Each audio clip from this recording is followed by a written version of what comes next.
পুরো নারুটো জুড়ে কাকাশি আর সাসকে দুজনেই ছিলেন এক ধরনের সাইলেন্ট প্রতিযোগিতায় কে বেশি স্মার্ট শিনোবি। এখানে যদি প্রশ্নটা হতো কে বেশি শক্তিশালী, তাহলে সহজে উত্তর দেওয়া যেত যে সাসকে বেশি শক্তিশালী। কিন্তু কে বেশি স্মার্ট, এই প্রশ্নের উত্তর খুঁজতে গেলে দুজনের আলাদা আলাদা ফিল্ড অফ ইন্টেলিজেন্স বুঝতে হবে। Kakashi is a tactical genius, একজন প্রাকৃতিক নেতা যিনি যে কোনো কঠিন পরিস্থিতিতে ঠান্ডা মাথায় সেরা সিদ্ধান্তটা নিতে পারেন। তার কমব্যাট সেন্স, দ্রুত ডিসিশন মেকিং অ্যাবিলিটি আর আনম্যাচড এক্সপিরিয়েন্স তাকে এলিট শিনোবিদের মধ্যে অন্যতম করে তোলে। নারুটো সিরিজের অনেক বড় বড় মুহূর্তে কাকাশি স্ট্র্যাটেজি আর ঠান্ডা মাথায় নেওয়ার সিদ্ধান্তটাই ছিল দলের বাঁচার একমাত্র ভরসা।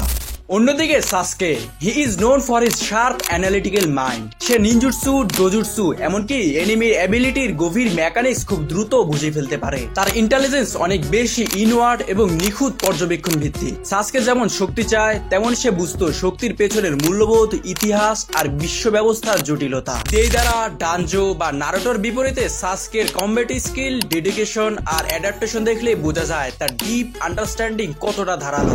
প্রশ্ন থেকেই যায় কে বেশি স্মার্ট। উত্তর এক কথায় বলা কঠিন। কাকাশি একজন ট্যাকটিক্যাল মাস্টারমাইন্ড, লিডারশিপ, প্ল্যানিং আর ব্যাটেলফিল্ড ইন্টেলিজেন্সে আনম্যাচ। আর Sasuke, he is deep analyst, যিনি প্রতিপক্ষের ক্ষমতা ভেঙে দেখে ফেলে তার দুর্বলতা। কাকাশি আউটসাইড দ্য বক্স চিন্তা করে, আর সাসকে ইনসাইড দ্য সিস্টেম গিয়েও তার গভীরতম স্তর বিশ্লেষণ করে।